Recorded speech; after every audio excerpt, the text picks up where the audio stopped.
Kisah Syekh Abdul Qadir Jailani melawan setan, iblis, dan hawa nafsu.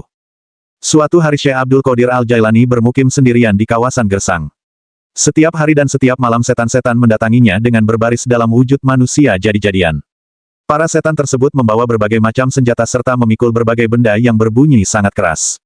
Mereka terlibat perkelahian dengan Syekh Abdul Qadir Jailani dan melemparinya dengan bola api.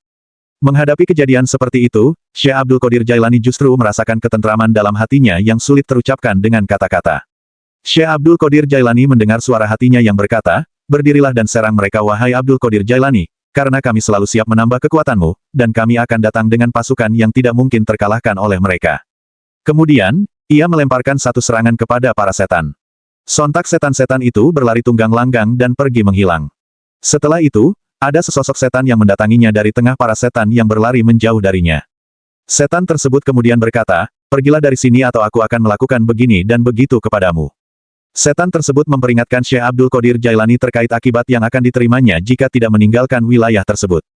Kemudian, Syekh Abdul Qadir Jailani menamparnya dengan tangan dan membuat setan itu berlari menjauhinya. "Tidak ada daya dan kekuatan kecuali bersama Allah yang Maha Tinggi lagi Maha Agung," ucap Syekh Abdul Qadir Jailani. Ia juga melihat setan itu diterkam oleh api dan terbakar hangus.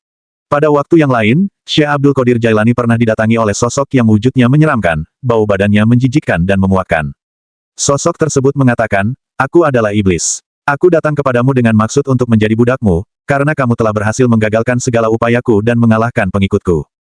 Syekh Abdul Qadir Jailani lantas meminta iblis tersebut pergi. Ia mengatakan bahwa sama sekali tak percaya pada iblis tersebut. Seketika ada sebuah tangan turun dari sisi iblis dan memukul tengkorak kepalanya dengan sangat keras. Hal ini membuat iblis terjungkal dan melesat ke dalam tanah. Dia pun menghilang tanpa jejak. Iblis itu kembali mendatangi Syekh Abdul Qadir Jailani untuk yang kedua kalinya dengan membawa anak panah api di tangannya dan hendak menyerangnya. Namun, tiba-tiba dengan cepat ada seseorang memakai jubah penutup kepala berlari ke arah Syekh Abdul Qadir Jailani dengan menunggang kuda berwarna kelabu. Dengan tangkas orang berjubah itu melemparkan pedang kepada Syekh Abdul Qadir Jailani. Melihat hal itu, iblis lari terbirit-birit meninggalkan Syekh Abdul Qadir Jailani. Pada suatu ketika, Syekh Abdul Qadir Jailani kembali bertemu dengan iblis itu untuk yang ketiga kalinya. Ia melihat iblis sedang duduk dengan jarak yang agak jauh darinya dengan berlinangan air mata dan sekujur tubuhnya dipenuhi debu. Iblis itu berkata, "Aku sungguh telah putus asa menghadapi orang sepertimu, wahai Abdul Qadir Jailani." Syekh Abdul Qadir Jailani lantas menjawab, "Enyahlah kau dari sini, sang terkutuk. Karena aku tidak akan pernah berhenti membentengi diriku sendiri, dengan perlindungan Allah untuk melawanmu." Mendengar hal itu iblis lalu berkata, "Apa yang telah kau ucapkan itu lebih menyakitkan bagiku ketimbang jepitan besi neraka."